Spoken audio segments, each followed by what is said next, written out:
Now I request Sonam, again, who will bring us what is happening in that part of India. Now I request Sonam to make it clear.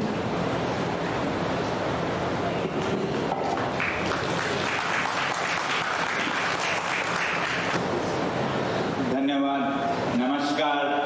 मैं लद्दाख के ठंडे पहाड़ों से आप सभी को लाता हूँ नरम गरम अभिनंदन, शुभकामनाएं, खासकर NAPM के 30 साल जो हो रहे हैं उसके लिए। और मुझे बहुत खुशी हो रही है कि यहाँ हर प्रांत से लोग आए हैं। बहुत रंग बिरंगा कार्यक्रम है, लद्दाख से लेके तमिलनाडु तक और गुजरात से नागालैंड तक। भारत की जनप्रतिनिधि, जनता की आवाज यहाँ पर आए हैं। मैंने हमेशा जन आंदोलनों को एक लोकतंत्र की अभिव्यक्ति की तरह देखा है। अगर डायरेक्ट डेमोक्रेसी में हम सरकारें बनाते हैं तो ये इनडायरेक्ट, अगर इनडायरेक्ट डेमोक्रेसी में हम सरकारें बनाते हैं तो ये जो जन आंदोलन है वो एक प्रत्यक्ष या डायरेक्ट डेमोक्रेसी का उदाहरण है, जिसका कि बहुत आदर होना चाहिए ऐसे देशों में जहां सच में लोकतंत्र की इज्जत होती है। ये ऐसे सरकारों के लिए भी बहुत लाभदायक होती है जो संवेदनशील होते हैं जनता की प्राथमिकताओं के लिए, जनता की ख्वाहिशों के लिए, क्योंकि इससे पता लगता है सरकार को कि क्या महसूस करती है जनता। और अगर ऐसा ना हो तो सरकारों को किसी भी दिशा में हवाएं, जो निजी स्वार्थ की हवाएं हैं, इंटरेस्ट हैं, वेस्टेड इंटरेस्ट हैं, वो उड़ा के ले जाएं। तो ऐसे आंदोलन संतुलन लाती है, बैलेंस लाती है। तो आप सभी का बहुत बहुत धन्यवाद। भारत के लोकतंत्र को और सशक्त करने के लिए इतने संख्या में हर देश के हिस्से से जुड़े हैं और यहाँ बहुत नारे लग रहे हैं। तो इसमें हम भारत को सुंदर बनाने के लिए जो ये प्रक्रिया है और एक नारा भी लगाएं, भारत माता की, भारत माता की, भारत माता की। मेरी आशा है कि भारत के लोकतंत्र को हर तरफ से सशक्त किया जाए, खासकर ऐसे अनौपचारिक इनफॉर्मल अभिव्यक्तियों से, एक्सप्रेशन से। पिछले 1-1.5 महीने से मैं भारत के अलग अलग प्रांतों में, शहरों में एक धन्यवाद यात्रा पर हूँ। और आज के इस सम्मेलन में भी मैं अपने इस धन्यवाद यात्रा का एक हिस्सा मानता हूँ। धन्यवाद इस बात का कि जब लद्दाख का संघर्ष चल रहा था और अभी चल रहा है, तो लद्दाख के लोगों ने तो भारी संख्या में बाहर आकर ये जो अप्रत्यक्ष लोकतंत्र है, प्रत्यक्ष लोकतंत्र है, लोगों का सीधा बाहर आकर अपनी भावनाओं को दिखाना, दर्शाना। लद्दाख में हजारों की संख्या में लोग आए बाहर, जहां 3 लाख की तो आबादी है। लेह जिले में लगभग 1.5 लाख लोग हैं, वहां 30,000 के करीब लोग बाहर आकर अपनी अभिव्यक्ति करने लगे लद्दाख को बचाने की। तब भारत के अलग अलग शहरों में भी हजारों की संख्या में लोग बाहर आए, अनशन किए, अलग अलग काल के लिए। यहाँ संतोष जी भी हैं जिन्होंने 10 दिन के लिए लद्दाख के लिए अनशन किया था पुणे में। ऐसी जो भारत के हर प्रांत का एक दूसरे के लिए समर्थन है, यही भारत को सुंदर बनाता है। और इस समर्थन के लिए हमने सोचा कि हमें जाकर सभी को धन्यवाद करना चाहिए। और इस सिलसिले में बहुत जरूरी था कि हम national alliance for people's movement का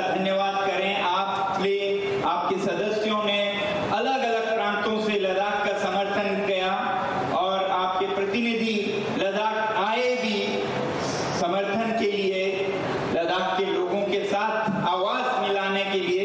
तो इसलिए हम हर जगह धन्यवाद ज्ञापन के लिए जाते रहे हैं। इसी धन्यवाद के सिलसिले में हम अभी लौटे हैं अमेरिका से, न्यूयॉर्क में, जहां हमने संयुक्त राष्ट्र संघ, यूनाइटेड नेशंस का भी धन्यवाद किया। आपको बताऊं कि संयुक्त राष्ट्र ने इस जलवायु परिवर्तन के चलते जो ऊंचे पहाड़ों में रहते हैं हमारे जैसे लोग, जहां दुनिया के सारे ग्लेशियर्स, हिमनद हैं, उन हिमनदों को आदर करते हुए उनके संरक्षण के लिए 2025 को international year of glaciers preservation घोषित किया है। तो इसके लिए धन्यवाद करने के लिए हम वहां गए। और ये हिमनद, ये ग्लेशियर सिर्फ पहाड़ों में रहने वाले लोगों के लिए नहीं, लद्दाख के लोगों के लिए नहीं, बल्कि पूरे पृथ्वी के लिए, और जो भारतीय उपमहाद्वीप में लोग रहते हैं, वैसे ही उत्तर में तिब्बत और चीन में रहते हैं, लगभग 200 करोड़ लोग इस पे प्रत्यक्ष अप्रत्यक्ष रूप में निर्भर करते हैं, जो कि दुनिया की 1/4 आबादी है। तो इसे बचाना बहुत जरूरी है। और ऐसा जब कदम संयुक्त राष्ट्र ने भी उठाया और एक संदेश दिया दुनिया को कि ऐसे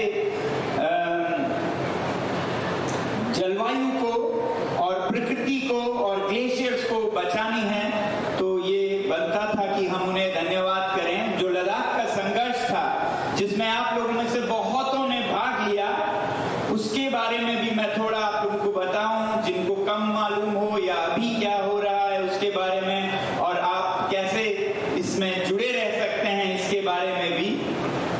तो आपने बहुतों ने सुना होगा कि लद्दाख 6वें शेड्यूल में संरक्षण मांग रहा है अपने उस इलाके का, उसकी प्रकृति का, उसकी संस्कृति का, जिस संस्कृति ने हजारों सालों से इस प्रकृति को बचाए रखा, संजोए रखा, जिनके हाथों में ये ग्लेशियर्स संरक्षित रहे, उस संस्कृति को संरक्षित रखने के लिए भारतीय संविधान में, आज जब हम संविधान की बात कर रहे हैं, तो हमारे संविधान निर्माता इतने दूरदर्शी थे कि उन्होंने ऐसे जनजातियों को, ऐसे इंडिजिनस पीपल्स ग्रुप्स को, ट्राइब्स को अधिकार दिए कि उन्हें संरक्षण मिले संविधान में। तो 6वां शेड्यूल भारतीय संविधान का ही एक हिस्सा है, जो स्थानीय लोगों को ये अधिकार देता है लोकतंत्र के तरीके से। ये एक लोकतंत्र का ही हिस्सा है, जो जिले के स्तर पर ऐसे संवेदनशील जगहों में लोगों के प्रतिनिधियों द्वारा अपना फैसला खुद करने का, कि कैसा विकास हो, कैसा ना हो, किस काम में यहाँ की जमीनें, जल, जंगल आए, कहाँ ना आए, संस्कृति को कैसे बचाएं, ये अधिकार स्थानीय लोगों को ही देती है। तो ये कोई बाहर से आई कल्पना, परिकल्पना नहीं है, ये भारतीय संविधान का ही हिस्सा है। इससे भी बड़ा ताज्जुब की बात होगी आपको ये जानकर, ऐसे वक्त में जब कई वेस्टेड इंटरेस्ट ये दिखाने की कोशिश कर रहे हैं कि ये 6वां शेड्यूल लद्दाख के लोग कुछ नाजायज मांग रहे हैं, ये सीमा पर लोग कुछ अलग मांग कर रहे हैं, ये कितना बेबुनियाद है आपको मैं बताऊं। जब इस तरह के ट्रोलिंग और चैनल्स पर पब्लिसिटी किया जा रहा है कि लद्दाख का मांग जायज नहीं है, तो वो कैसे हुआ और क्यों हो रहा है, इसकी पीछे का दूसरा हिस्सा समझना बहुत जरूरी है। तो ये मांग लद्दाख के लोगों में तो थी बहुत पहले से कि यहाँ जनजातीय लोग रहते हैं और उनके लिए संविधान में एक प्रावधान है, 50% हो तो उसको मान्यता मिलती है ऐसे जगहों को। लद्दाख में तो 95% जनजातीय लोग रहते हैं, बहुत संवेदनशील है ये इलाका, मगर उससे भी ज्यादा यहाँ की लोगों की सोच विचार से ज्यादा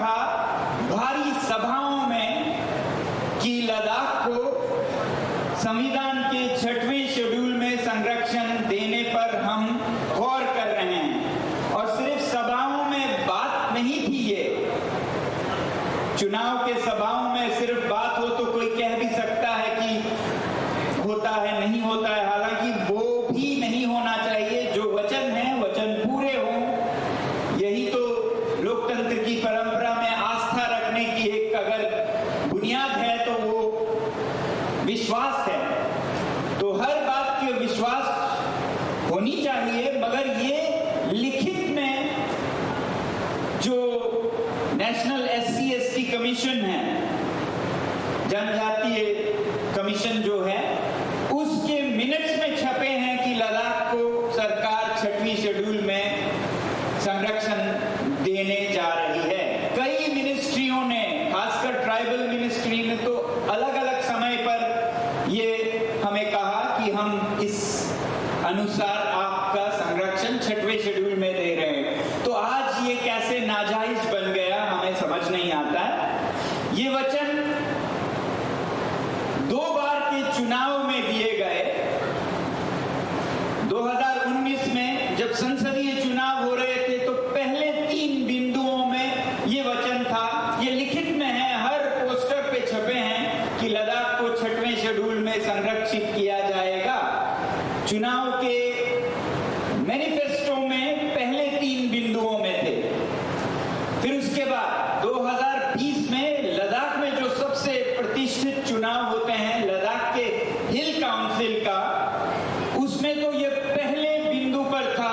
मैं कह रहा हूं कि रूलिंग पार्टी के मैनिफेस्टो में था, भारतीय जनता पार्टी के, जिनके हाथ में आज भी ये देना न देना उनके हाथ में है। तो उनके ही मैनिफेस्टो में 2019 में भी था, 2020 में नंबर 1 जो चुनावी घोषणा पत्र में प्रस्ताव था वो लद्दाख को 6वें शेड्यूल में सम्मिलित करना। तो ये वचन है लोगों को दिया हुआ, और इसको याद दिलाना कैसे एक जुर्म बन गया हमें समझ नहीं आता। जो वचन आपने दिया है, लिखित दिया है, लोगों को विश्वास दिलाकर दिया है, जिसके बुनियाद पर 2 चुनाव जीते भारी बहुमत से, संसदीय चुनाव भी जीते और जो हिल काउंसिल के चुनाव थे वो भी जीते। तो ये बुनियाद था क्यों वो चुनाव जीते, क्योंकि लद्दाख के लोगों ने दूरदर्शिता से प्रकृति और संस्कृति के संरक्षण को वोट किया कि अगर ऐसा दे रहे हैं तो हमें अपनी तरफ से समर्थन देना चाहिए। मगर उस चुनाव के बाद 1 साल में खामोशी सी छा गई, और दूसरी साल में तो अगर हम इस वचन का याद दिलाएं तो डांट फटकार पुलिस की तरफ से आपको सताया जाने लगा। कुछ बच्चे जिन्होंने एक स्टेडियम में 6 शेड्यूल की याद दिलाई गवर्नर साहब को, उन्हें ले जाकर बहुत पीटा गया। तो ऐसी घटनाएं होने लगी आपके ही दिए हुए वचन को याद दिलाने के लिए। और फिर ऐसे दर्शाया जाने लगा कि 6वां शेड्यूल नाजायज मांगे, लद्दाख के लोग सीमा पर मनमर्जी करना चाहते हैं, इसमें कहीं पाकिस्तान का हाथ है तो कहीं चीन का हाथ है, ऐसे दर्शाया जाने लगा। ये समझना बहुत जरूरी है देश को कि ये कोई नई बात नहीं थी, ना ही ये लद्दाख के लोगों की बात थी। ये सरकार के तरफ से रूलिंग पार्टी का ही प्रस्ताव था, जिसे याद दिलाना लोगों ने अपना फर्ज समझा। तो आप भी सोच रहे होंगे और बहुत लोग हमसे पूछते भी हैं, तो फिर ऐसा क्या हुआ, क्यों हुआ कि उन्होंने इतना वचन दिया और फिर उस पे पलट गए और उसे एक जुर्म की तरह देखने लगे? ऐसा क्या हुआ 1-2 साल के अंदर? ये हम भी सीधे नहीं समझ पाए, क्योंकि कभी कहीं लिखित में जवाब नहीं दिया गया, कभी नहीं दिया गया। मगर घटनाओं को देखें तो हर कोई ये समझता है, लद्दाख में भी, देश में भी, बुद्धिजीवी सभी समझते हैं कि इसमें इस 2 साल के बीच में ऐसे असर आए, ऐसे दबाव आए कि सरकार अपने वचन को भी पूरा नहीं कर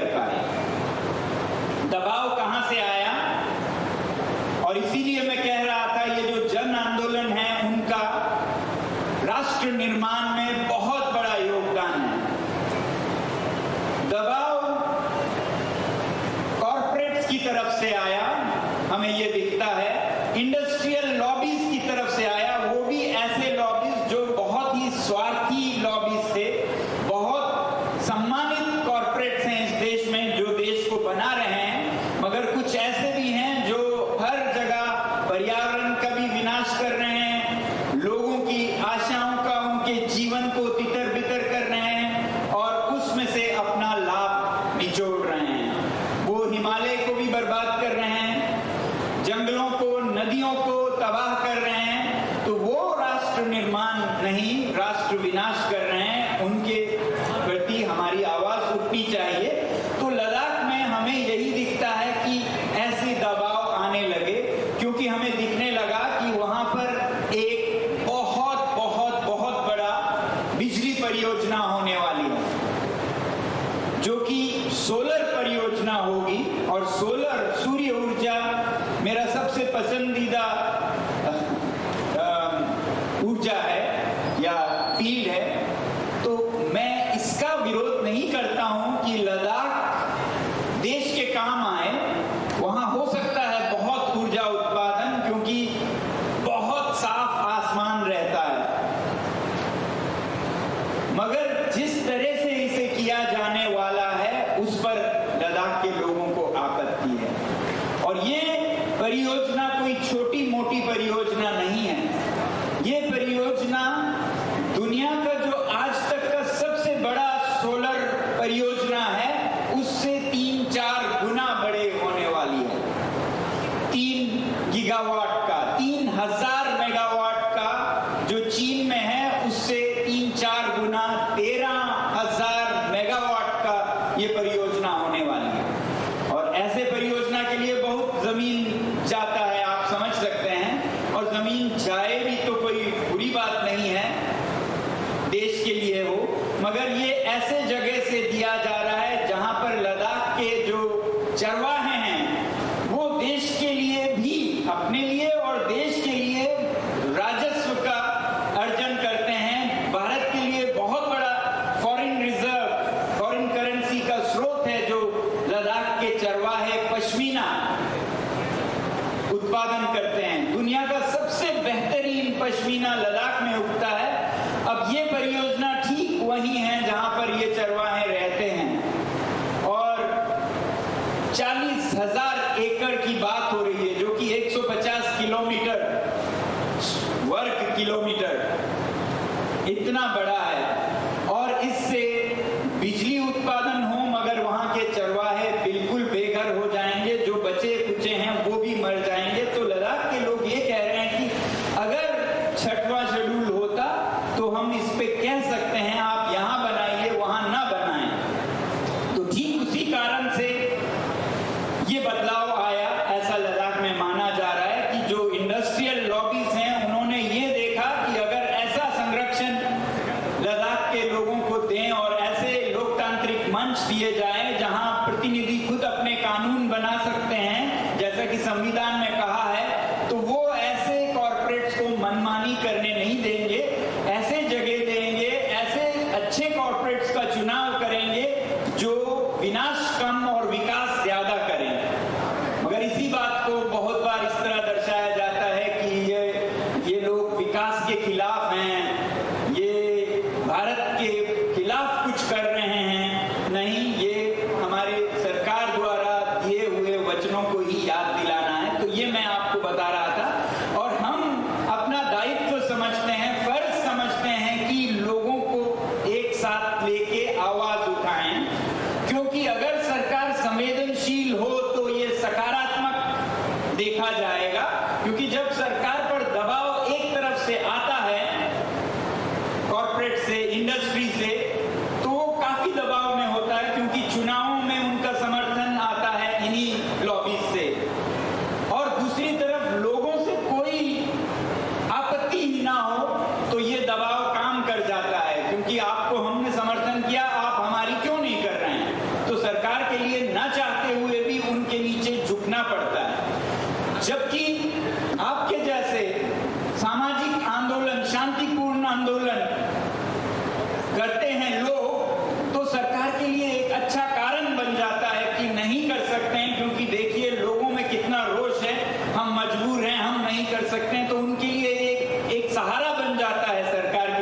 अगर सकारात्मक रूप से देखें तो जन आंदोलन सरकार की मदद करता है सही रास्ते पे रहने के लिए।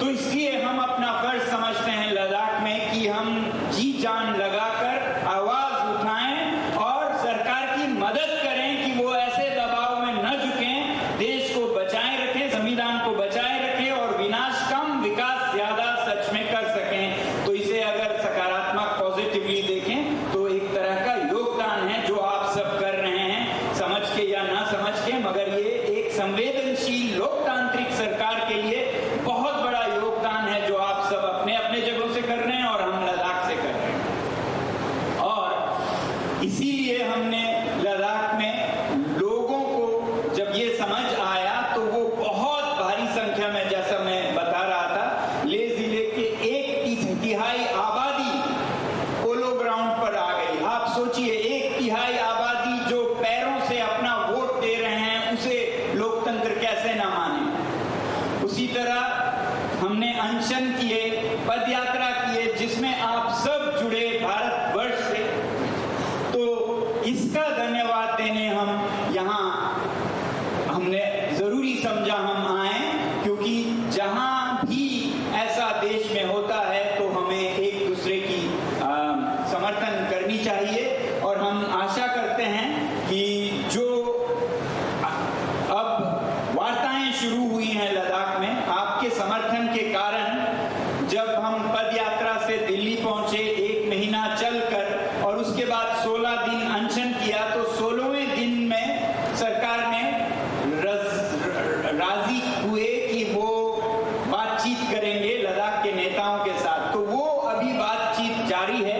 उसके 2 बातचीत हो चुके हैं, 3 दिसंबर को और 15 जनवरी को।